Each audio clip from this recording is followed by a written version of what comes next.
হাত দরজা খোলার সময় ঠিক এমনটাই শব্দ হয়েছিল, কিন্তু তখন আর কিছু করার ছিল না, কারণ বাড়িতে মহিলা মাত্র একা, আর যেহেতু কোনো পুরুষ মানুষও নাই। আমাদের পাশের বাড়িতে চুরি হয়েছে, এরকম ঘটনা বর্তমান অহরহ ঘটতেছে। ওই ভাবির হচ্ছে দুইটা মাত্র বেবি, একটা অনেক ছোট, এই মনে হয় 7-8 মাস বয়স, আর আরেকটা এই 2 বছর বয়স। হচ্ছে বাচ্চাদেরকে নিয়ে ঘরে দরজা দিয়ে ঘুমাইছিল। আজকে চুরিটা হয়েছে তাদের একটা ভুলের কারণে। এই যে দেখতেছেন ক্রপসিকাল গেট, আর এই গেটে কিন্তু তালা দেওয়া ছিল না আজকে। ওনার শাশুড়ি ওনার একটা ভাসুরদের ঘরে ঘুমাইছিল, তো ভাবি হচ্ছে জানতো না। প্রতিদিন ওনার শাশুড়ি ঘরে গেট দিয়ে তারপরে ঘুমায়, কিন্তু আজকে উনি মুরব্বী মানুষ, তো কি মনে হয়েছিল ওখানে আর ঘুমাইছিল না। এদিকে ছেলের বউ মনে করতেছে যে শাশুড়ি মা প্রতিদিনের মতো আজও গেট দিয়ে ঘুমাবে, যেহেতু শাশুড়ি মা লেট করেই গেটে তালা দেন। আসলে কয়টার দিকে চোর ঘরের ভিতর ঢুকেছিল সেটা কিন্তু জানা যায়। তবে রাত 1:30-এর দিকে এর পাশে একটা ক্ষেতের জমি আছে, তো ওই জমি সাইডে ছোট্ট করে একটা লোহার দরজা রাখা আছে। ওই দরজা খুলে যখন পালিয়ে যায় তখন কিন্তু ওই বাড়ির ওই ভাবি টের পায়। সে রুমের ভিতর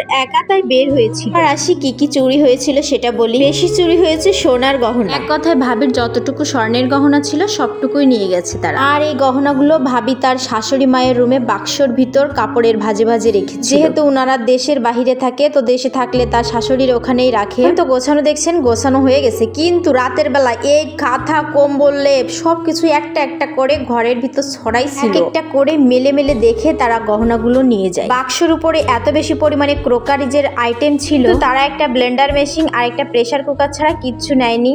তবে এই বাক্সটা কিন্তু লক করাই ছিল। বিষয় কি জানেন, বাক্সের যে লক মানে যে তালাটা, সেই তালাটা কিন্তু কোথাও পাওয়া যায়নি, তারা বোধহয় সেটা নিয়ে গেছে। রাত 1:30টার দিকে গ্রামে কিন্তু এই সময় সবাই একটু ফুলফিল ভাবে ঘুমিয়ে পড়ে, যেহেতু ভাবি একা বাসায় থাকে, তো রাত জেগে জেগে কি করবে, এই জন্য বাচ্চাদেরকে নিয়ে উনি ঘুমাইছিল। দেখেন এর ভিতর থেকে প্রেসার কুকারটা নিয়ে গেছে। তবে বাক্সের উপরে একটা কাপড় ছিল, সেইটাও নিয়ে গেছে। আসলে সেই কাপড়ে বেঁধে হয়তো বা নিতে পারে। আপনার একটু অসাবধানতায় ঘটে যেতে পারে আপনার সাথে অনেক বড় একটা ঘটনা। এটা ছিল ভাবির শাশুড়ি মায়ের রুম। ভাবি যেটাতে ছিল ওই রুমটাতে লক করেই সে ঘুমিয়েছিল, এবং লক না করে যদি ঘুমাতো তাহলে ভাবির সাথে অন্য কোনো ঘটনাও ঘটে যেতে পারতো।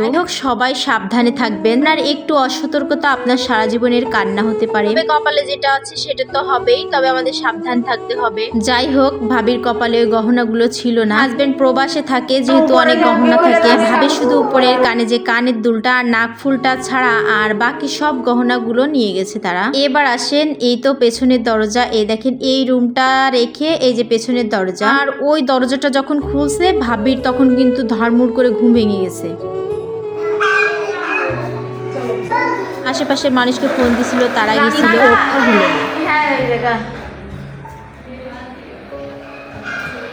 এই যে গেছে এমনি দিয়ে